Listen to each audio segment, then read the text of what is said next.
오늘은 요한일서 5장 14절에서부터 17절 말씀을 본문으로 하나님의 뜻에 합당한 기도라는 제목으로 말씀을 함께 나누려고 합니다. 오늘 본문을 살펴보면은 조금은 낯선 본문이 있습니다.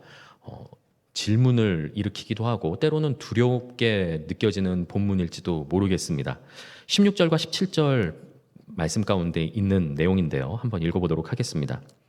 누구든지 형제가 사망에 이르지 아니하는 죄 범하는 것을 보거든 구하라. 그리하면 사망에 이르지 아니하는 범죄자들을 위하여 그에게 생명을 주시리라. 사망에 이르는 죄가 있으니 이에 관하여 나는 구하라 하지 않노라. 모든 불의가 죄로 돼 사망에 이르지 아니하는 죄도 있도다. 아멘. 이렇게 말씀합니다. 죄 중에서 죄가 모두 다 같은 죄가 아니라고 말씀합니다. 조금 의아합니다. 사망에 이르는 죄와 사망에 이르지 않는 죄가 있다고 말씀합니다. 우리는 흔히 죄의 싹은 사망이라는 말씀을 공식처럼 알고 있습니다. 그래서 사망의 죄는 모두 다 이제 사망에 이른다고 생각을 하고 있는데, 사망에 이르지 않는 죄가 있다니 이것은 또 무슨 의미고 그 죄는 어떤 죄일까요? 그리고 반대로 혹시 나는 사망에 이르는 죄를 짓고 있는 것은 아닐까 염려가 되고, 또한 여러 가지 질문이 생기는 본문이 아닐 수 없습니다. 성경학자들도 사망에 이르는 죄가 무엇인지에 대해서 다양한 의견을 제시하고 있습니다. 그래서 많은 정말 의견이 있는데 그 중에서 한 4가지 정도로 추려서 준비를 했습니다. 그 중에서 첫 번째는 사망에 이르는 죄란 무엇인가? 성경이 말씀하기도 하지만 지금 성경학자들이 지금 연구한 내용을 지금 말씀드리고 있는 겁니다. 첫 번째로는 고의로 범하는 죄가 사망에 이르는 죄다라고 주장을 합니다. 고범죄, 고의로 범하는 죄입니다. 고범죄란 알고도 짓는 죄, 그리고 고의로 짓는 죄를 의미하죠. 구약 율법에 근거하면 이렇게 정의할 수 있습니다. 하나님께서 율법을 통해서 규정해 주신 명령이 있음에도 불구하고 사람이 그것을 판단하여서 자기 소견에 따라 자기가 좋은 대로 행하는 것, 그것이 고범죄입니다. 구약 율법에 근거하면 그렇다는 말씀이죠. 대표적인 사례가 2가지 정도 있는데요. 여호와께서 명하시지 않은 다른 불로 분향하다가 오히려 그 불에 삼켜진 아론의 2 아들 있죠. 나답과 아비후가 이런 경우에 속합니다. 하나님께서 율법을 통해서 이 불을 사용해라 라고 정하셨는데 그 불을 사용하지 않고 그냥 편의주의, 자기가 편한 대로 아무 불이나 사용했다가 그 불에 덮치게 되는 그런 비극을 당한 2 사람이죠. 뿐만 아니라 또 한 사람이 있습니다. 더 많은 케이스가 있는데 2가지만 준비를 했습니다. 또 어떤 사람이 있냐면 바로 사울입니다. 사울은 하나님께서 아말렉 족속을 진멸하라는 명령을 받았을 때 하나님께서는 가축과 아말렉 족속 모든 사람들을 다 진멸하라고 명령하셨죠.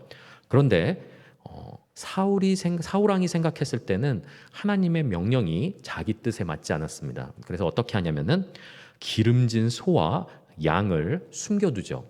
모두 다 진멸하라는 명령에 순종하지 않습니다. 자기가 판단하는 겁니다. 하나님의 명령은 비합리적이야. 뭔가 편리하지 않아. 그리고 뭔가 비인도적이야. 내가 봤을 땐 하나님 명령보단 이렇게 하는 게 더 나을 것 같아. 라고 스스로 판단해서 짓는 죄가 구약 율법이 말하는 고범죄입니다.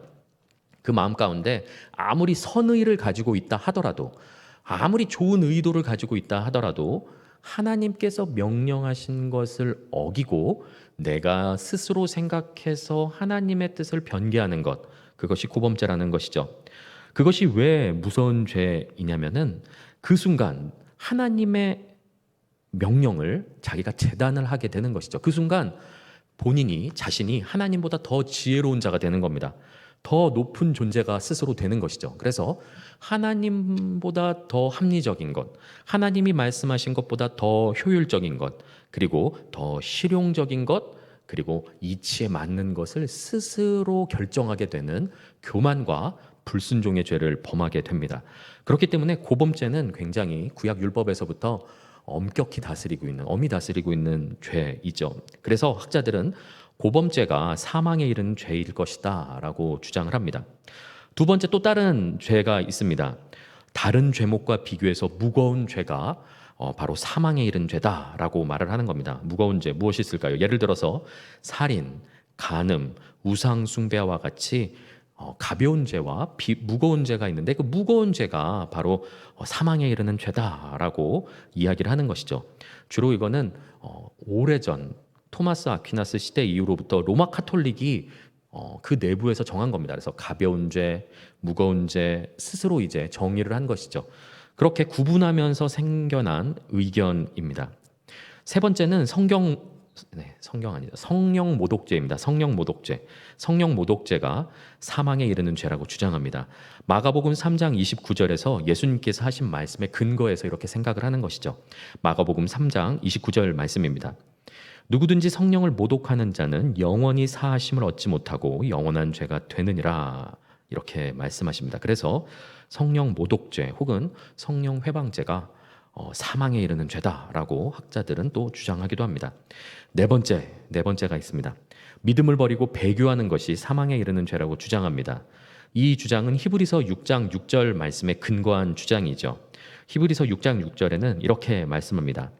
타락한 자들은 여기서 타락한 자들이라는 것은 애시당초 처음부터 타락한 것이 아니라 복음을 받아들이고 또한 은사를 경험하고 성령의 열매를 경험하고 말씀 가운데 빛 가운데 거한 경험이 있었으나 타락한 자들을 이야기합니다. 예수 그리스도를 믿었으나 한때 믿었으나 이제 나중에 부인하게 된 자들, 배교하는 자들을 말하는 것이죠. 타락한 자들은 다시 새롭게 하여 회개하게 할 수 없나니 이는 그들이 하나님의 아들을 다시 십자가에 못 박아 드러내놓고 욕되게 함이라 이렇게 말씀합니다. 예수님께서 주이심을 부인하고 배교한 자들은 다시 새롭게 회개할 수 없다고 말씀하시죠. 그래서 배교가 사망에 이르는 죄다, 여기서 말씀하는 사망에 이르는 죄다라고 주장하는 학자들도 있습니다. 이렇게 한 4가지 정도로 요약해서 사망에 이르는 죄가 무엇인가에 대해서 학자들이 무엇이라고 얘기하는지 한번 살펴보았는데요. 이 중에서 어느 것이 본문이 말씀하는 사망에 이르는 죄인가 판별하기 전에 먼저 우리가 가지고 있는 믿음이 무엇인가 한번 점검해 보기를 원합니다. 우리가 듣고 믿은 바 그 복음, 그리고 우리가 붙잡고 있는 그 신앙 고백, 우리 안에 있는 믿음, 그것이 무엇인지 한번 살펴보고자 하는 것이죠. 오늘 말씀처럼 뭔가 이렇게 응용 문제가 나오면은 기초가 튼튼한 사람이 응용 문제를 잘 푼다고 하죠. 이렇게 낯선 어떤 이야기를 듣고 현혹되고 흔들리는 것이 아니라 한번 우리의 기초를 더듬어 보는 겁니다. 우리가 믿고 있는 신앙과 믿음이 무엇인지 점검해보고 거기에서부터 한번 응용 문제를 풀어보려고 하는 것이죠. 자, 우리의 신앙, 우리의 믿음은 무엇입니까? 이것이죠. 우리는 원래 타락한 죄인입니다. 원래는 하나님 말씀 가운데 불순종함으로 하나님과 원수된 자들이었죠. 그런데 하나님의 아들이신 예수 그리스도께서 육신으로 이 땅에 오시고 우리의 죄를 위해, 저와 여러분의 죄를 위해 십자가에 달려 죽으셨습니다.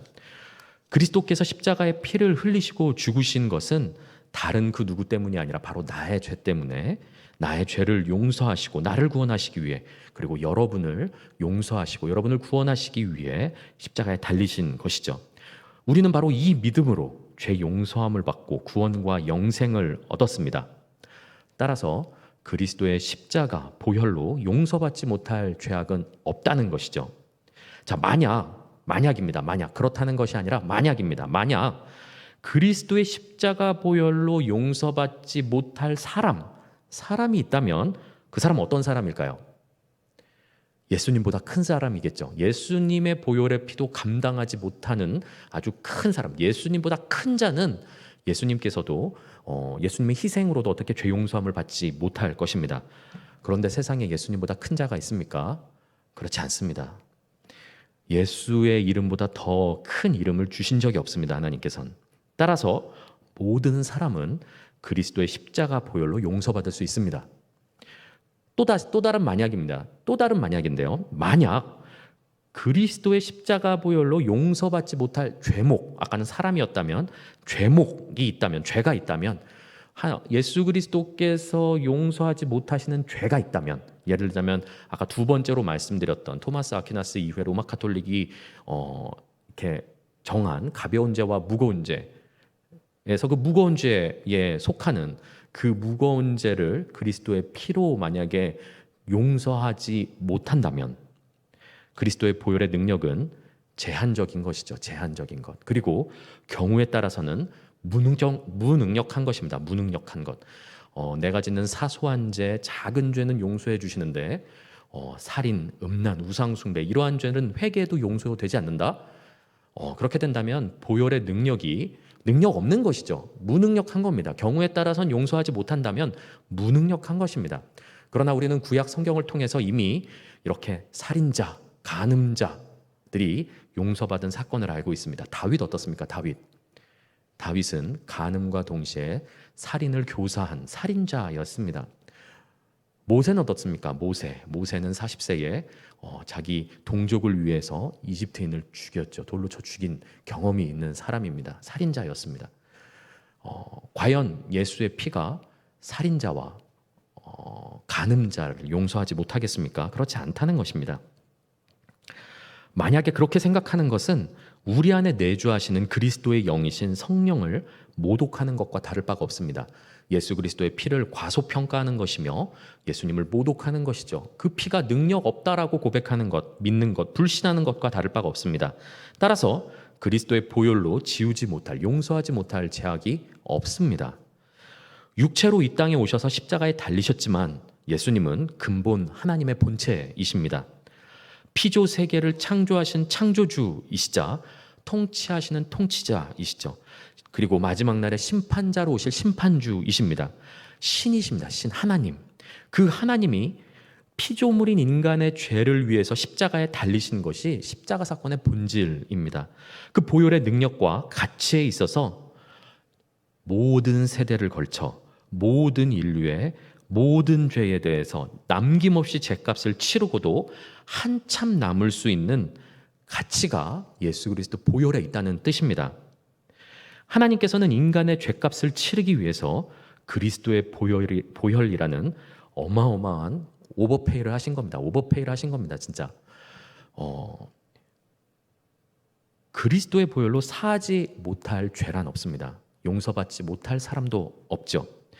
혹여나 내가 너무나 큰 죄를 지어서 혹은 내가 나만 혼자 알고 있는 이 죄 끊지 못하는 죄, 습관적이고 반복되는 죄가 있어서 이거는 너무나 반복적이고 회개하고 또 죄짓고 회개하고 죄짓고 회개하고 죄짓고를 반복해서 이젠 더 이상 회개할 염치가 없어서 못하겠다. 아니면 너무나 큰 죄를 지어서 감히 하나님께 회개하지 못하겠다라고 생각하시는 분들이 계시다면 그것은 큰 교만이라는 것을 깨달으시기 바랍니다.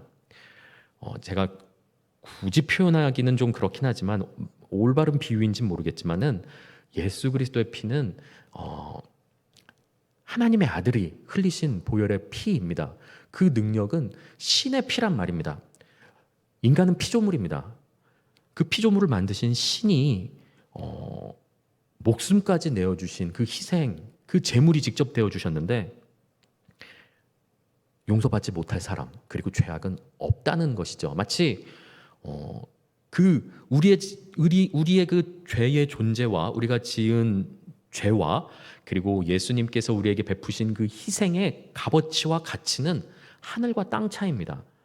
모든 전 세대를 걸쳐서 모든 죄를 다 하나도 남김없이 다 사하시고도 넉넉히 남을 만한 가치가 있다는 것이죠. 예수 그리스도의 보혈의 피에는 능력이 있습니다. 믿으시기 바랍니다. 우리의 믿음은 바로 여기에서부터 시작되는 것입니다. 이 관점으로 다시 한번 본문을 바라보시기 바랍니다. 그리스도의 십자가 아래서 사망에 이르는 죄가 있겠습니까? 십자가 아래서 용서받지 못할 죄악은 없습니다. 그러면 어떤 죄가 사망에 이르는 죄일까요? 십자가 아래 머물지 않고 십자가의 은혜를 거절하고 그 밖으로 나가는 죄가 그렇습니다. 그리스도께서 십자가에서 이루신 속죄 사역을 불신하는 것이죠. 거절하는 겁니다. 내가 믿기만 하면 구원받는 것으로는 뭔가 부족해. 내가 다른 무엇인가 행함을 통하여 나의 속죄 행위를 통하여 나의 금욕주의를 통하여 나의 어떠한 율법 지킴을 통하여 내가 구원에 조금이라도 더 도움이 되어야겠다라고 생각하는 이러한 모든 행위들, 시도들, 율법주의가 여러분 사실 되게 별것 아닌 것처럼 느껴지시겠지만 율법주의야말로 율법에 의한 관점에서의 고범죄가 아니라 복음에 의한 관점에서 정말 큰 고범죄입니다. 하나님께서 정하신 것은 예수 그리스도를 믿는 자가 구원받는다고 정하셨는데 그것만으로는 부족하다고 여기며 자기가 그 위에 무엇인가 행위를 얹으려 하고 무엇인가 속죄의 행동을 하려 하고 혹은 무엇인가 나의 공로를 통하여 나의 노력을 통하여 나의 헌신을 통하여 혹은 나의 어떤 물질을 통하여 구원을 완성하려는 노력이 있다면은 그것은 앞서 말씀드렸던 것처럼 하나님의 뜻, 하나님의 계획, 하나님께서 주신 길을 부인하는 것이 되는 것이죠. 따라서 아주 무서운 죄입니다. 율법주의는 굉장히 무서운 죄입니다, 여러분. 그냥 우리가 믿으면서 율법을 뭐 이렇게 어떤 자기 의로 지키는 것 정도는 괜찮지 않나? 선한 행동 아닌가? 라고 의외로 간과하기 쉬운데 율법주의는 굉장한 죄입니다, 여러분. 왜냐하면 하나님께서 정해놓으신 구원 이외에 무엇인가를 내가 나의 의지로 나의 생각과 소견과 내가 옳다고 생각하는 무엇인가를 덧칠하려고 하는 행동이기 때문입니다. 하나님의 구원의 길, 예수 그리스도의 십자가 희생을 무시할 뿐만 아니라 무가치한 것, 무의미한 것으로 여기게 되는 교만과 불순종의 죄를 동시에 범하기 때문에 율법주의는 굉장히 무서운 죄이죠. 따라서 말씀드리려고 했던 것은 그리스도께서 십자가에서 이루신 속죄 사역을 믿지 않고 거절하며 교회 밖으로 나간 배교자는 용서받을 방법이 없습니다. 왜냐하면 십자가의 은혜를 거절했으니 그 십자가로만 죄 용서함을 받을 수 있는데 그것을 스스로 거절을 해버렸으니 용서받을 방법이 없는 것입니다. 그래서 믿음을 저버리고 십자가의 능력을 거절하면 죄사함과 구원의 방법이 그들에겐 없습니다. 그것은 배교임과 동시에 그리스도의 십자가 사역을 무시하고 모독하는 성령 모독죄를 동시에 범하는 것이기도 하죠. 이것은 저의 이야기가 아니라 앞선 요한일서의 전체 문맥에 있는 문맥이 말씀하는 내용입니다. 사망에 이르는 죄, 사망에 이른다는 것은 무엇입니까? 생명이 없다는 뜻이죠. 생명이 없다는 것, 사도 요한은 이미 앞선 본문에서 생명이 없는 자에 대해서 말씀한 바가 있습니다. 요한일서 5장 12절 말씀입니다.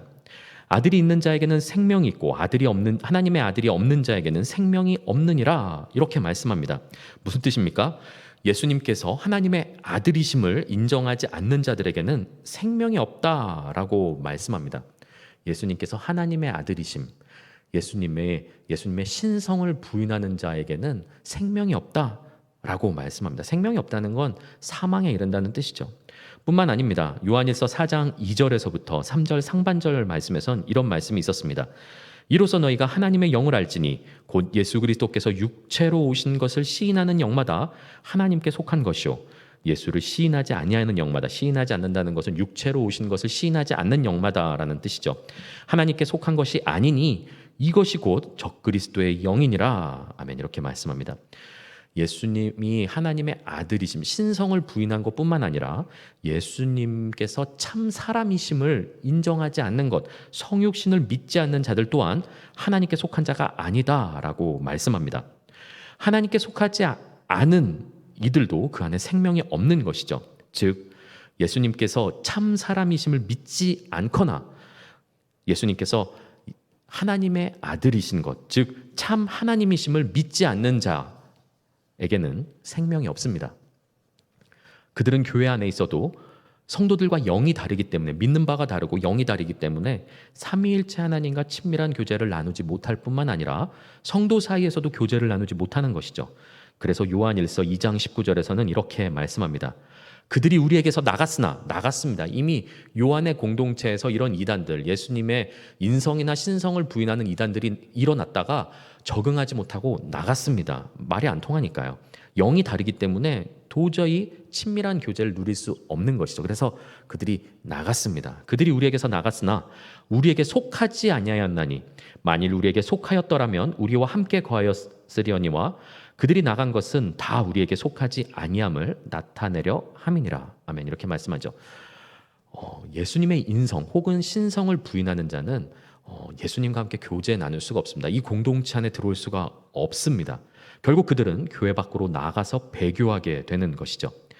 예수님께서 참 사람임을 믿지 않으면 어떻게 됩니까? 인류의 죄악을 위해 대속할 화목 제물이 사라지게 됩니다.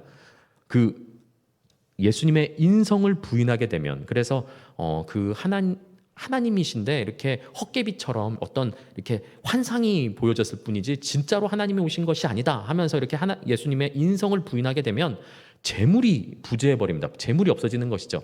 우리의 죄를 대속하기 위해서 희생하는 어린 양, 그 재물이 부재해 버리게 됩니다.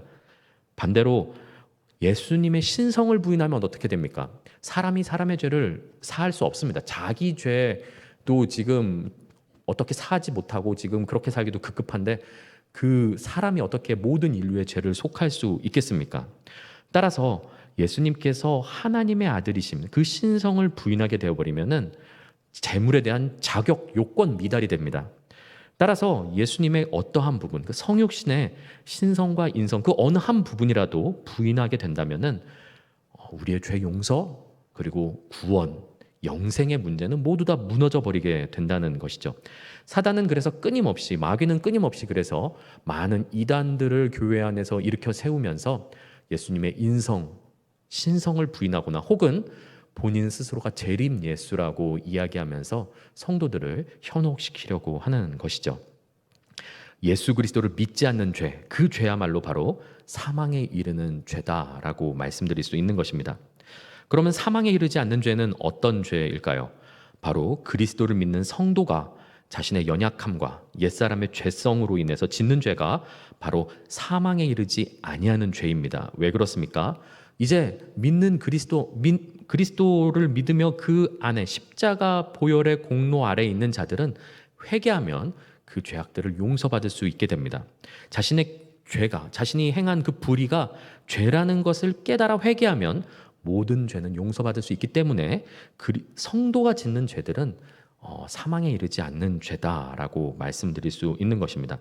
그렇다고 해서 우리에게 마음껏 죄를 지을 수 있는 죄 허용권이 주어진 것은 분명히 아닙니다. 왜냐하면 17절 말씀에 모든 불의가 죄다라고 말씀하고 있기 때문입니다. 아무리 성도가 죄를 지었다고 해도 그것은 그 불의는 죄입니다. 죄는 근본적으로 요한일서 앞선 부분에서 계속 우리가 함께 나눴지만 빛과 어둠은 함께 할 수가 없습니다. 죄를 지으면 아무리 회개해서 용서받을 수 있다 할지라도 죄를 짓는 그 순간에는 하나님과의 교제가 깨어지는 것인데 친밀함이 깨어지게 됩니다. 그리고 그것을 계속 방치하면서 안심하고 방치하면서 그런 어떤 교리에 의지하면서 계속 자유를 만끽한다고 하면서 방종하는 죄를 계속하게 짓게 되면 점점 더 하나님과 멀어지고 관계가 어색해지는 것이죠. 어느 순간 교회에서도 멀어지고 예배도 안 드리게 되고 완전히 태신자가 되어버리고 하나님과 멀어지게 되는 걸 교회 밖으로 나가게 되어버립니다. 따라서 우리는 이 은혜를 죄를 마음껏 지을 수 있는 어떤 특권으로 여기면서 마음껏 죄를 지은데 사용하는 것이 아니라 의의 종으로서 그리스도의 종으로서 의를 이루기 위하여 더욱 애를 써야 하는 것이죠. 그 뜻에 순종하며 살아가기로 애를 쓰는 것이 바로 성도의 본연 모습이라는 것입니다. 자, 그런데 제가 길게 지금 사망에 이르는 죄와 사망에 이르지 않는 죄에 대해서 말씀드렸는데 오늘 본문은 사망에 이르는 죄와 이르지 않는 죄를 분별하고자 하는 본문이 아닙니다. 그 주제는 14절과 15절에서부터 시작되죠. 오늘 본문 14절과 15절 말씀을 한번 살펴보도록 하겠습니다. 그를 향하여 우리가 가진 바 담대함이 이것이니, 그를 향한다는 건 하나님을 향하여입니다.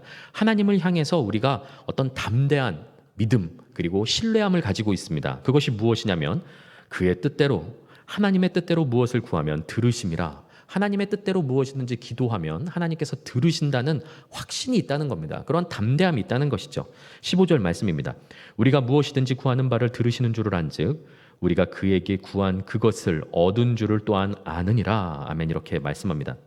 우리는 흔히 14절 떼어놓고 15절만 가지고 이해하려고 합니다. 그 말씀만 받아들이려고 하죠. 그래서 어떤 전제 조건이 없는 15절, 전제 조건은 14절에 이미 표현되었기 때문에 생략된 15절만 아멘으로 받아들이죠. 그래서 우리가 무엇이든지 구하면 구하는 바 들은 줄 알고 우리가 그걸 얻은 줄 믿으면 되는구나. 내가 무엇이든지 구하기만 하면 받는구나. 라고 이런 본문으로 생각하게 된다는 것이죠. 그러나 이 말씀은 우리가 구하는 무엇이든지 응답되어진다는 말씀의 내용이 아닙니다. 14, 15절은 지금 그런 말씀을 하려고 하는 것이 아니죠. 14절 말씀에서 분명히 우리가 하나님께 확신하는 마음, 담대함이 있는데 무엇이냐면 하나님의 뜻대로 구하면 들으신다, 응답하신다는 것입니다. 그런데 이 하나님의 뜻대로, 그의 뜻대로가 생략된 15절만 떼어서 이걸 받아들이려고 하니 신앙생활에 무엇인가 왜곡이 발생해 버리는 것이죠. 오히려 하나님의 뜻과 관계없이 내 욕심과 욕망과 야망을 위한 기도만 드리면 어떻게 됩니까? 야고보서 4장 3절에는 이렇게 말씀합니다. 야고보서 4장 3절 말씀입니다. 구하여도 받지 못함은 구해도 받지 못한다고 말씀합니다. 구해도 받지 못하는 기도가 있는데 어떤 기도냐? 정욕으로 쓰려고 잘못 구하는 기도다라고 말씀합니다. 우리가 이 오늘 본문 15절 말씀을 그냥 내 욕심, 내 정욕, 내 욕망, 내 희망, 내 꿈, 내 비전, 내 뜻, 내 나라만을 이루려고 구할 때의 모든 기도가 응답되어진다는 그런 왜곡된 믿음을 가지고 받아들여서는 안 된다는 것이죠. 정욕으로 쓰려고 잘못 구하면 응답받지 못합니다. 야고보서 4장 3절에서 분명히 말씀하고 있죠. 오늘 본문이 말씀하려는 기도는 지금 무엇이냐면은 응답되는 기도를 우리에게 지금 가르치고 계시는데 기도법을 갑자기 지금 뜬금없이 가르쳐 주려고 하시는 것이 아니라 지금 그 앞에서 사랑에 대한 부분을 이어오다가 지금 참 사랑이 무엇인지에 대해서 기도를 통한 사랑을 베푸는 법을 지금 가르치시려고 갑자기 기도에 대한 말씀을 하고 계신 것입니다. 어떤 기도가 응답되는 기도냐? 바로 하나님의 뜻대로 구하는 기도가 응답받는 기도인데 그럼 하나님의 뜻이 무엇이냐라고 말씀한다면 그 말씀 바로 16절 말씀에 나타나 있습니다. 한번 읽었지만 16절 말씀 다시 한번 읽겠습니다. 누구든지 형제가 사망에 이르지 아니하는 죄 범하는 것을 보거든 구하라. 여기서 구하라가 나오죠. 지금 하나님께서는 어떤 기도를 하라라고 가르쳐 주시기 위해서 하나님의 뜻에 합당한 기도가 이것이다라는 것을 가르쳐 주시기 위해서 지금 앞에서 그 14, 15절 기도에 대한 말씀을 언급하신 것입니다. 결론은 16절에 있죠. 하나님께서 원하시는 기도가 무엇이냐? 형제가 죄를 범하는 것을 보았을 때 그가 사망에 이르지 않도록 그를 위하여 구하는 기도가 하나님께서 원하시는 기도다라는 것이죠. 그리하면 사망에 이르지 아니하는 범죄자들을 위하여 그에게 하나님께서 생명을 주시리라, 용서해 주실 것이다. 그를 다시 그리스도와 친밀한 교제 가운데 부르시고 그 안에 거하게 하실 것이다 라는 약속의 말씀입니다. 그리스도를 믿는 형제 중에, 교회 안의 성도들 중에서 죄를 짓는 형제를 보게 되면, 지체를 보게 되면은 우리는 그가 그 죄에서 떠나 다시 그리스도와 친밀한 교제 안에 거하도록 기도해야 됩니다. 그것이 하나님께서 원하시는 기도입니다. 그것이 하나님 뜻에 합당한 기도인 것이죠. 그리고 이러한 공동체가 하나님께서 원하시는 사랑의 공동체입니다. 바로 하나님께서 원하시는 교회의 모습인 것이죠. 사랑하는 성도 여러분, 여러분은 형제의 실수와 연약함 혹은 범죄하는 것을 바라보았을 때 어떻게 반응하십니까? 험담하고 흉을 보면서 사람들에게 이야기를 옮기고 계시지는 않습니까? 이야기를 옮기지 않더라도 스스로 심판자 자리에 앉아서, 심판자는 하나님 한 분밖에 없으시죠. 그런데 스스로 심판자 자리에 올라 앉아서 다른 형제들을 판단하고 정죄하면서 너는 이런 죄를 지었으니까 넌 유죄, 너는 내가 좋아하니까 이런 죄를 지어서도 넌 무죄 하면서 스스로 심판자 자리 가운데 올라가 계시지는 않습니까? 하나님께서 오늘 본문을 통해서 형제의 죄악을 목도하는 자들, 그리스도인들이라면 행해야 될 행동 수칙을 가르쳐주고 계십니다. 그것은 정죄하는 것도, 사람들에게 이야기를 옮겨서 험담하는 것도, 그를 따돌리는 것도, 그리고 그를 정죄하는 것도 아니라는 것이죠. 공론화시키는 것도 아닙니다.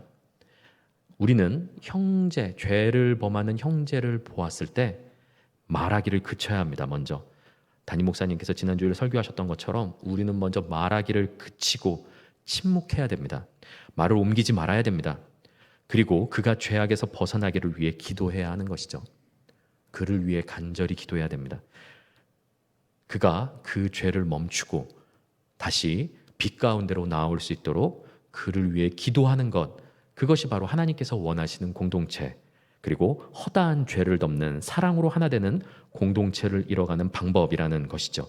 그리고 그러한 기도야말로 바로 하나님께 응답받는 기도입니다. 왜냐하면 하나님께서 원하시는 기도이기 때문이죠.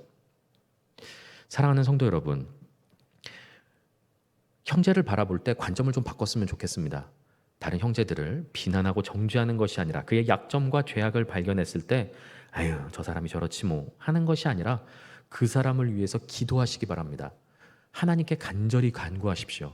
그가 그 죄악에서부터 일어날 수 있도록, 그가 항상 넘어지는 그 연약한 약점을 견디고 극복하여서 성숙한 그리스도인으로 설 수 있도록 중보하는 공동체, 그것이 하나님께서 바람하지 않는 바로 예수 그리스도를 머리로 삼아 하나 되고 사랑하고 연합되어지는 교회 공동체라는 것입니다. 우리의 삶 가운데 형제를 정죄하고 판단하기를 멈추고 그의 죄를 위하여 기도할 수 있는 저와 여러분 되길 예수 그리스도 이름으로 축복합니다. 우리에게 한 가지 의문이 남습니다. 배교자는 도무지 어떻게 할 수 없는 것입니까? 그러면 아까 전에 사망에 이르는 죄, 배교자는 사망에 이르는 죄를 짓는다. 사망에 이르는 죄를 지었다. 그래서 그를 위해서는 기도하지 말아라. 마치 이런 본문인 것처럼 느껴지는데, 그럼 배교자는 어떻게 할 수 없는 것입니까?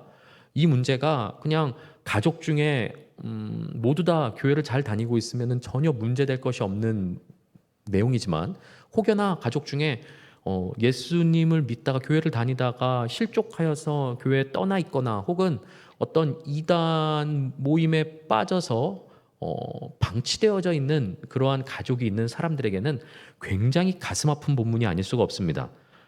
그들은 사망에 이르는 자들이기 때문에 기도하지 말아야 되는 겁니까? 사도 요한은 그들을 위해서 기도하지 말라고 말씀하진 않았습니다. 16절을 원문으로 보면, 정확히 읽어보면 이런 뜻입니다. 기도해야 한다고 말하지 않노라입니다. 굉장히 난해하게 이야기를 했죠. 기도하지 말아라, 기도해야 소용없다 라고 말한 것이 아니라 기도해야 한다고 말하지 않노라. 네, 막 이중부정으로만 말하는 것 같았죠. 뭔가 난해하게 표현하고 있죠. 왜냐하면은 엄밀히 말하면 그들에게도 죄를 용서받고 부활 생명을 얻을 길이 여전히 열려있기 때문입니다. 그 누구도 배교한 사람이 끝내 회개하고 돌아올지 안 올지 알 수 없습니다. 그렇기 때문에 우리는 그들이 돌아올 때까지 기도하는 것이 옳습니다. 이 말씀은 오히려 사망에 이르는 죄가 있다는 이 말씀은 이미 배교한 자들이 더 이상 돌아올 길을 끊어버리는 말씀이 아니라 아직 교회 공동체에 있는 자들에게 배교가 얼마나 위험한 것인지 경고하기 위한 목적으로 말씀하신 것이라고 이해하는 것이 옳습니다. 그러니 배교하면은 너희가 사망에 이르는 죄를 범하게 되는 것이기 때문에 배교하면 절대로 안 된다 얘들아, 이런 의미로 주신 것이라는 것이죠. 이미 배교한 자들에게 그들이 돌아올 다리를 끊어버리는 것이 아니란 말씀입니다. 왜냐하면 어찌 보면 너무나도 감사한데 이미 우리는 성경 말씀 가운데서 유명한 배신자 두 사람을 알고 있습니다. 한 사람은 가룟 유다이죠. 가룟 유다는 예수님을 배신했지만 자신의 행동에 후회를 했습니다. 여러분, 가룟 유다도 예수님을 판 것을 후회했습니다. 마태복음 27장 3절 말씀입니다. 그때 예수를 판 유다가 그의 정죄됨을 보고, 예수님께서 고통받으시고 핍박받고 정죄됨을 보고 나니 그때서야 비로소 정신을 차렸습니다. 그래서 보고 스스로 뉘우쳤습니다. 뉘우쳤다고 분명히 말씀하죠. 그 은 30을 대제사장들과 장로들에게 도로 갖다 주면서 자, 이 돈 받고 다시 예수님을 풀어줘라 라고 협상하러까지도 갔습니다. 뉘우쳤다는 것이죠. 그런데 그는 회개하지 않았습니다. 왜 그렇습니까? 마태복음 27장 5절 말씀입니다. 그 두 번째 협상이 실패되자 그 돈을 돌려줄 테니 예수를 풀어주어라 라는 그 협상이 결렬되자 그는 어떻게 했냐면 그는 그 돈을 갖지도 못했습니다. 그래서 유다가 은을 성소에 던져놓고 물러가서 회개했으면 참 좋았을 텐데 스스로 목매어 죽었습니다. 자, 그런데 우리는 또 다른 배신자 한 사람을 알고 있습니다. 바로 베드로입니다. 베드로는 어떻습니까? 그 역시 예수님을 배신했습니다. 3번이나 부인했습니다. 마지막 3번째는 저주로 맹세까지 했습니다. 마태복음 26장 74절 말씀입니다. 그가 저주하며 맹세하여 이르되 나는 그 사람을 알지 못하노라 하니 곧 닭이 울더라. 베드로는 예수님을 저주하기까지 했습니다. 모른다고 했죠. 배신했습니다. 그리고 곧바로 자기 행동을 후회했죠. 마태복음 26장 75절 말씀입니다. 이에 베드로가 예수의 말씀에 닭 울기 전에 내가 3번 나를 부인하리라 하심이 생각나서 밖에 나가서 심히 통곡하니라 이렇게 말씀합니다. 어쩌면 베드로도 예수님을 부인한 직후에 죄책감 때문에 죽고 싶었을지도 모릅니다. 그러나 그의 삶은 예수님께서 찾아와 주셨죠. 만나 주셨습니다. 그래서 3번의 사랑 고백을 동반한 회개를 통해서 예수님과의 관계가 회복되었습니다. 그리고 귀한 사도로 쓰임을 받게 되었죠. 따라서 교회를 떠난 가족, 혹여나 이단에 빠진 가족이 있다 하더라도 베드로처럼 돌아올지 알 수 없다는 말씀입니다.